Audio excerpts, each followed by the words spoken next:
तब वेद व्यास जी महाराज को नारद जी ने अपने पूर्व जन्म की कथा सुनाई कि भगवत भजन का प्रताप क्या है, महिमा क्या है। जरा सुनो ध्यान से। नारद जी कहते हैं वेद व्यास जी, मैं पूर्व जन्म में एक दासी का बेटा था। मेरी मैया वेद पाठी ब्राह्मणों के यहाँ झाड़ू पोंछा करने, सेवा करने जाती थी।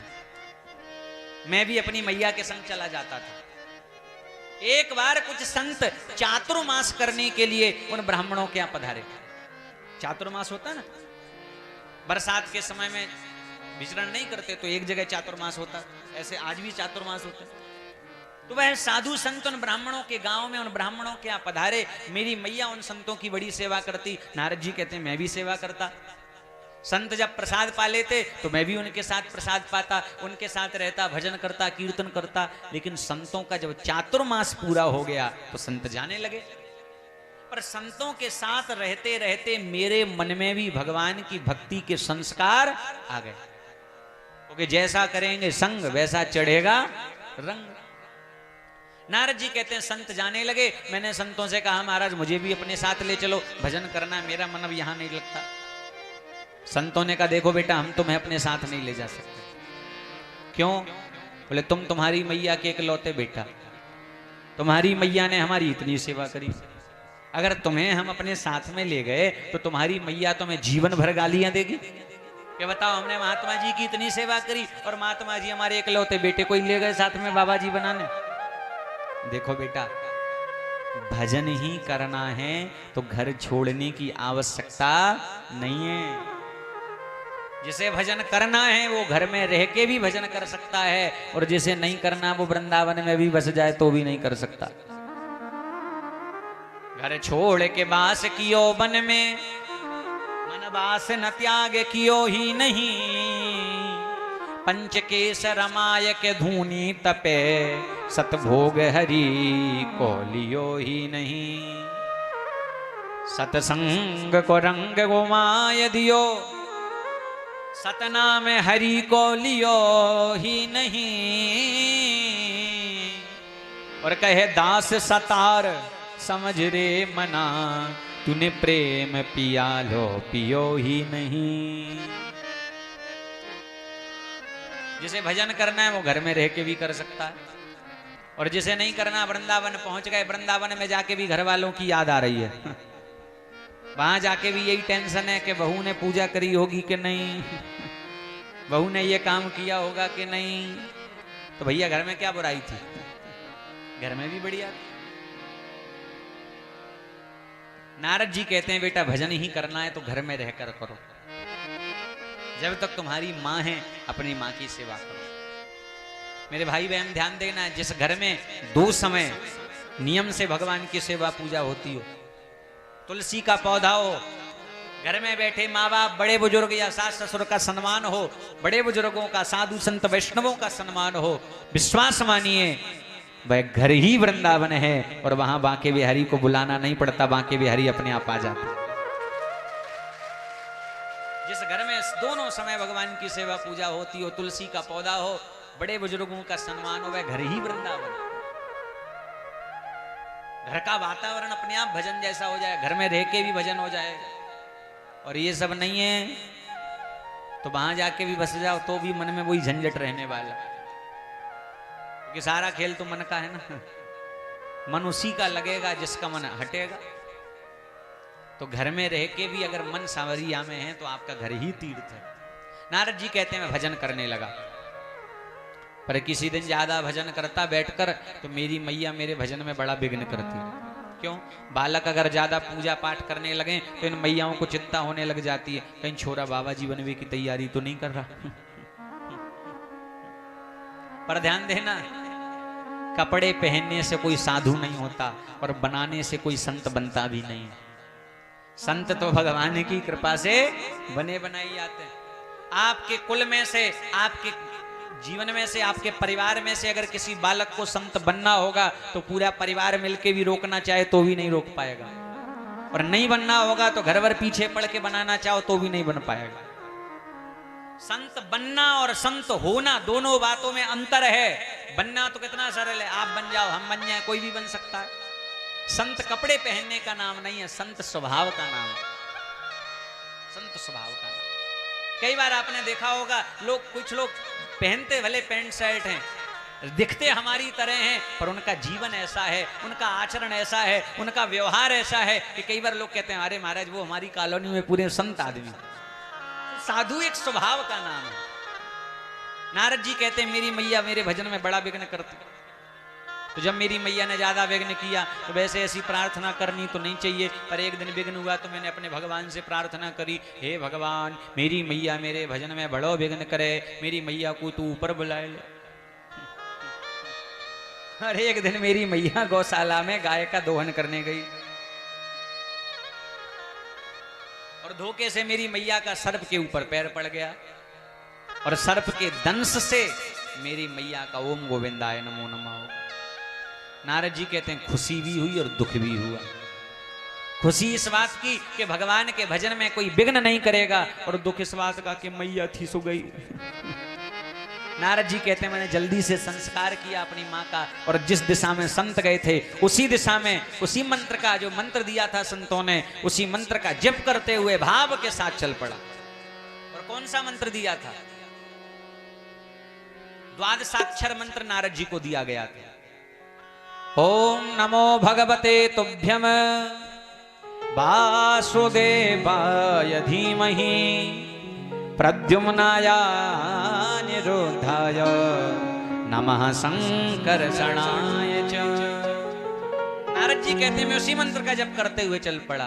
ओम नमो भगवते वासुदेवाय, ओम नमो भगवते वासुदेवाय, ओम नमो भगवते वासुदेवाय, ओम नमो भगवते, सब गाओ भाव से, वासुदेवाय मेरो वासुदेवाय हो, वासुदेवाय मेरो वासुदेवाय, वासुदेवाय मेरो वासुदेवाय, वासुदेवाय मेरो वासुदेवाय, ओम नमो नमो भगवते वासुदेवाय, ओम नमो भगवते वासुदेवाय, ओम नमो नमो भगवते वासुदेवाय, ओम नमो भगवते वासुदेवाय। भाव से ताली सेवा करते हुए हरि बोल।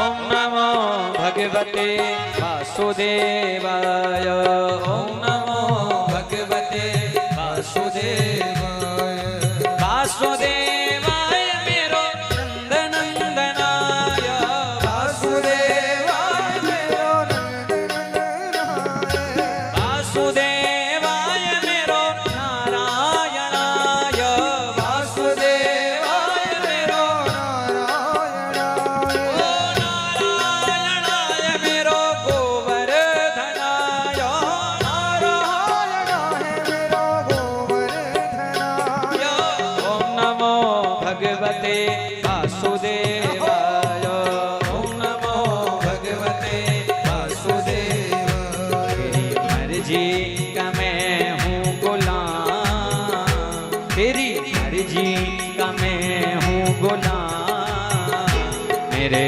अलवेले राम, मेरे अलवेले राम, मेरे अलवेले राम, मेरे अलवेले राम। वो तेरी मर्जी का, तेरी मर्जी का, तेरी मर्जी का मैं हूँ गुलाम, मेरे अलवेले राम, मेरे अलवेले राम, मेरे अलवेले राम, मेरे अलवेले। जो भी भगवान की मर्जी से ताली सेवा करते हुए हरि बोल।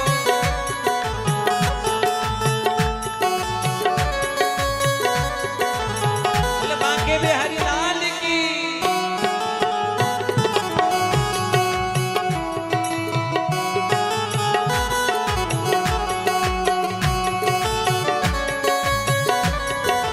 हरि बोल।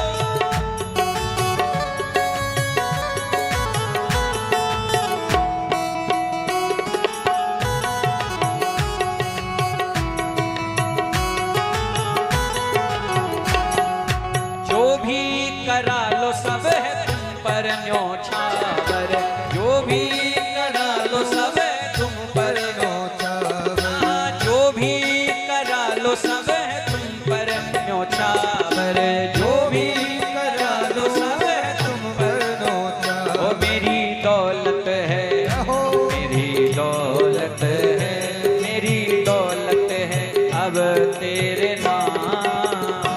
मेरे अलवेले राम, मेरे अलवेले राम, मेरे अलवेले राम, मेरे अलवेले राम। ओ तेरी मर्जी का मैं हूँ गुलाम, तेरी मर्जी का मैं हूँ गुलाम। मेरे अलवेले राम, मेरे अलवेले राम, मेरे अलवेले राम, मेरे अलवेले। बांके बिहारी लाल की।